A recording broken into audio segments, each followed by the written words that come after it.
Okay, Assalamualaikum warahmatullahi wabarakatuh dan selamat pagi semua. Okay, para pelajar, diharap semua para pelajar berada dalam keadaan sihat. Sudah bersedia dengan nota, bersedia dengan buku teks, dan juga buku bioscore.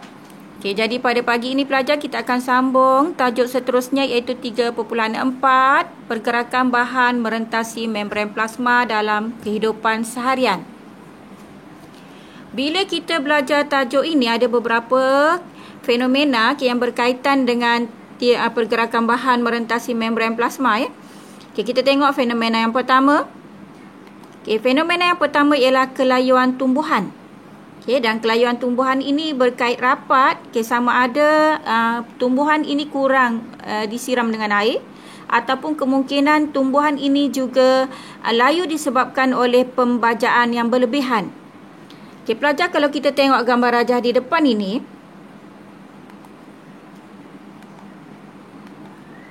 yang cikgu warnakan dengan warna hitam ini, butiran yang berwarna hitam ini merupakan baja. Manakala butiran yang berwarna oranye ini adalah butir-butir tanah.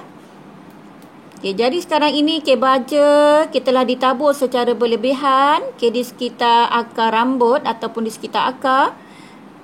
Pembajaan yang berlebihan ini akan menyebabkan air tanah sekarang ini akan menjadi hypertonik. Hypertonik terhadap sel akar rambut.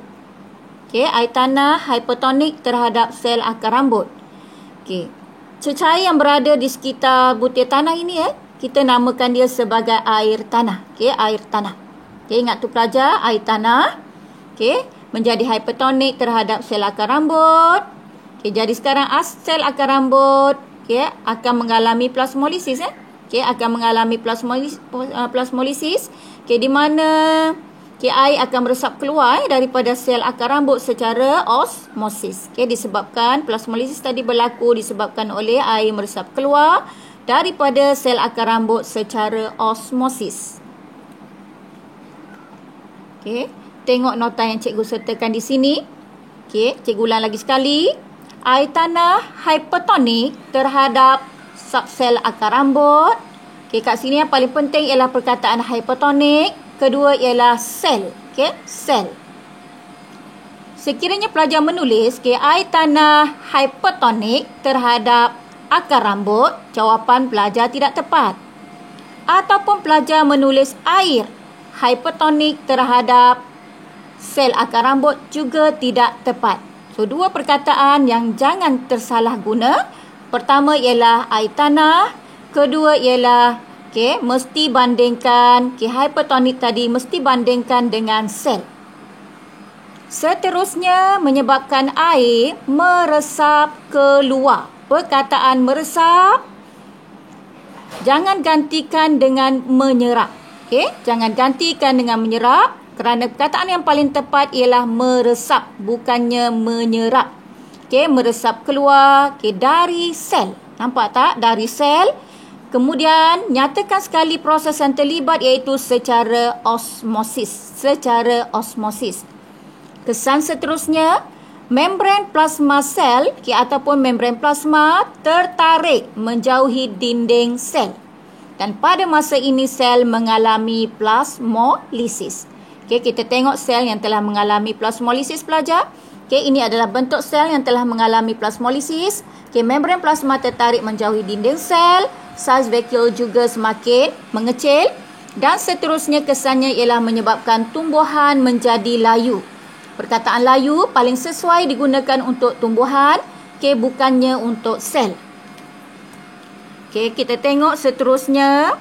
Yang kedua ialah minuman penghidratan. Minuman penghidratan. Contohnya ialah penggunaan garam oral. Garam oral ini biasanya digunakan oleh pesakit cerit berik. Pesakit cerit berik. Kenapa garam oral digunakan oleh pesakit cerit berik? Kerana untuk mengembalikan kehilangan air dan elektrolit di dalam badan bagi pesakit cerit berik. Yang ketiga pelajar. Yang ketiga ialah penggunaan larutan selin. Larutan selin ni adalah larutan garam yang digunakan di hospital. Ini larutan garam atau larutan selin. Kenapa? Okay, apa kepentingan penggunaan larutan selin? Okay, larutan selin sifatnya adalah isotonik terhadap plasma darah kerana mengandungi 0.85 gram. 0.85 ya, bukan 0,85 ya, typing error. So 0.85 gram hingga 0.90 gram natrium klorida, okay, per 100 ml. Okay, kemudian yang keempat, yang keempat ialah minuman isotonik. Minuman isotonik ni paling sesuai diambil oleh atlet dan juga diambil oleh orang-orang yang melakukan aktiviti cergas. Apa kepentingan minuman isotonik? Minuman isotonik penting untuk menggantikan elektrolit. Elektrolit kat sini ialah natrium dan kalium yang terdapat dalam badan kita, yang telah hilang yang telah hilang semasa perpeluhan. Jadi untuk menggantikan elektrolit dan bendalih badan yang hilang semasa perpeluhan, jadi minuman isotonik juga boleh mengelakkan daripada berlakunya dehidrasi yang boleh menyebabkan atlet ataupun individu tersebut mengalami kelesuan. Seterusnya kita tengok penggunaan liposom. Penggunaan liposom. Apa dia liposom? Tengok kat sini, apa dia liposom? Ini ada liposom di mana liposom ni berfungsi untuk melindungi ubatan. Kalau kita tengok sekarang ni, yang berwarna merah kat sini, ini adalah ubat yang dimasukkan dalam liposom. Di mana liposom ini dibina daripada fosfolipid. Dua lapisan fosfolipid yang terdiri daripada kepala hidrofilik dan juga ekohidrofobik. Kita tengok kat sini macam mana ubat yang tidak larut dalam air diangkut di kawasan hidrofobik, manakala ubat yang larut dalam air akan diangkut di kawasan hidrofilik. So, apa kepentingannya? Liposom ini penting kerana boleh melindungi ubatan yang dimakan. Ubat yang kita makan dapat dilindungi apabila masuk ke perut. Jadi ubat tadi tidak akan dicernakan oleh jus gester. Di mana kita tahu dalam jus gester ni ada enzim. Jus gester mengandungi enzim pepsin dan juga mengandungi enzim renin. Itu kepentingan liposom.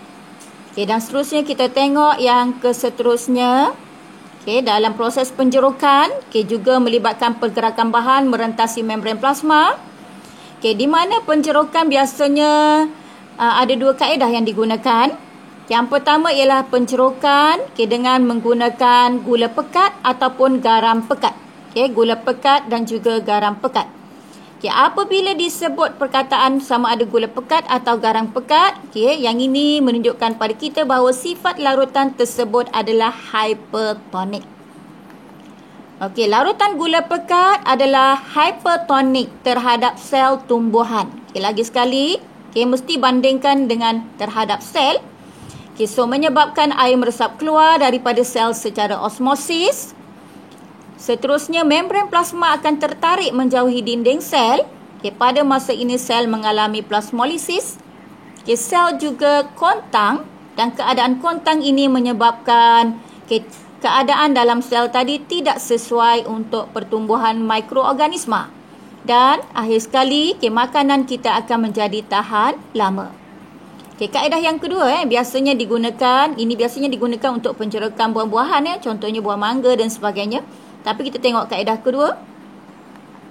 Kaedah kedua ialah dengan penggunaan cuka ataupun asid. Ini biasanya digunakan untuk pencerukan cili dan juga pencerukan buah betik. Kita tengok macam mana cuka dan asid ini boleh berfungsi untuk menjadikan bahan makanan tadi tahan lama. Yang pertama kita tengok apa sifat cuka. Sifat cuka adalah berasid.